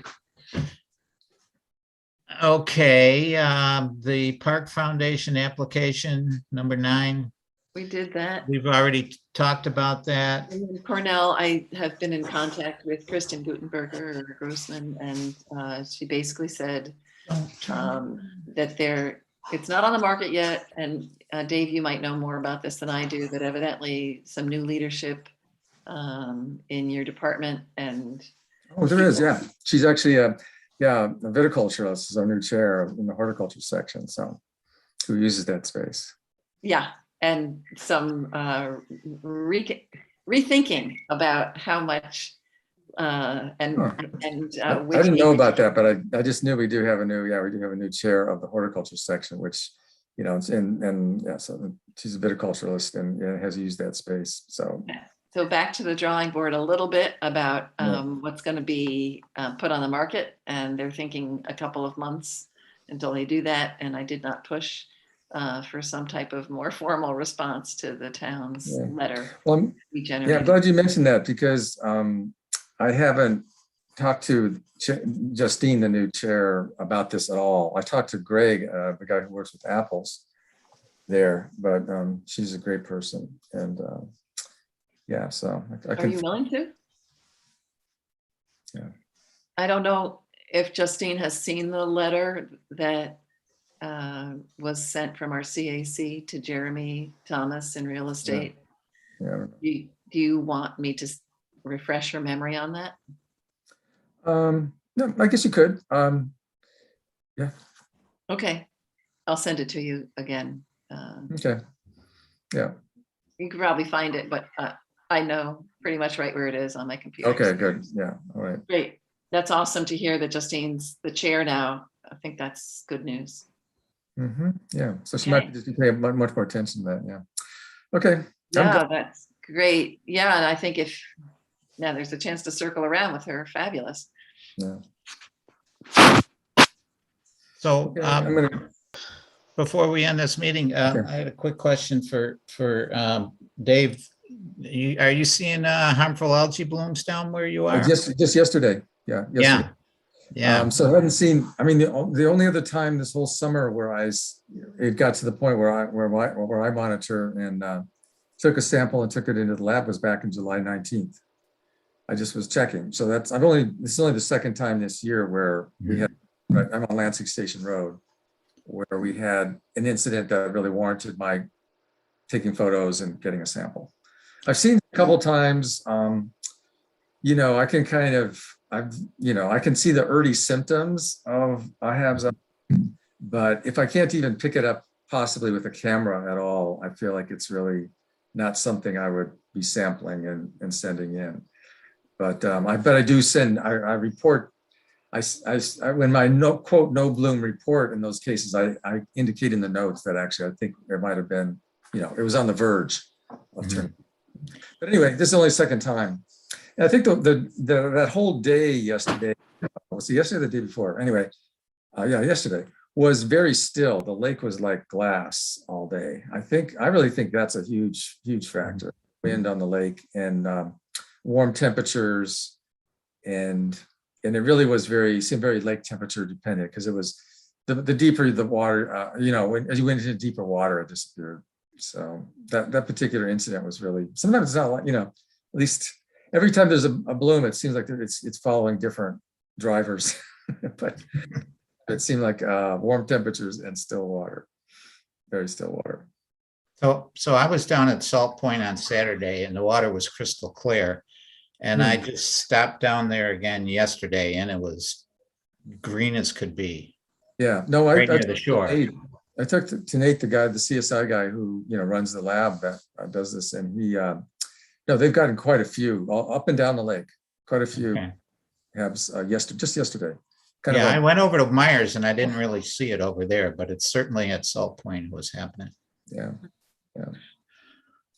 In the past, they have found that these late blooms tend to be sometimes not as dramatic visually, but more toxic. So, you know, that's why I really made a point of taking a sample in case it.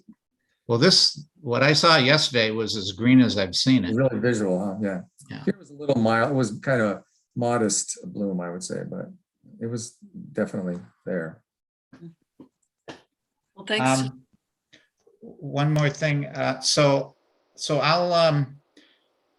I'll take those letters. I'll make a bunch of letters, 5 or whatever we need for each person, and I guess I'll just pass them on to CJ, and she can pass them on to Guy Crow, and then we can. I think the sooner we do that, the better. Great. So I'll try and get to it this weekend or early next week. Yeah, he's going out of town. I think for the first few days of next week, so you've got some time. Middle of next week should be okay. Okay. And if anybody hears from Andy Zepp or somebody that's got the inside track on what's happening with the property, that would be great to keep us updated. Mm-hmm.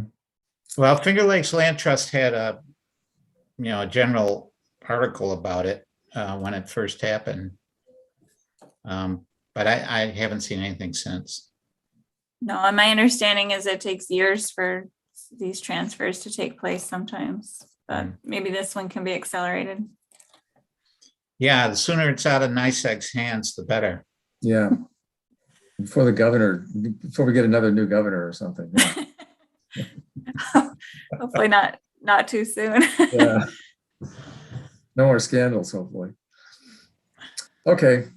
Okay, so let's Bye. close this meeting. Thanks everybody for sticking around. I know it's kind of long, drawn out affair. This open space or this overlay district is a challenge. Yeah, it's difficult. Yeah. Okay. Okay, great. Okay. Everybody have a good evening.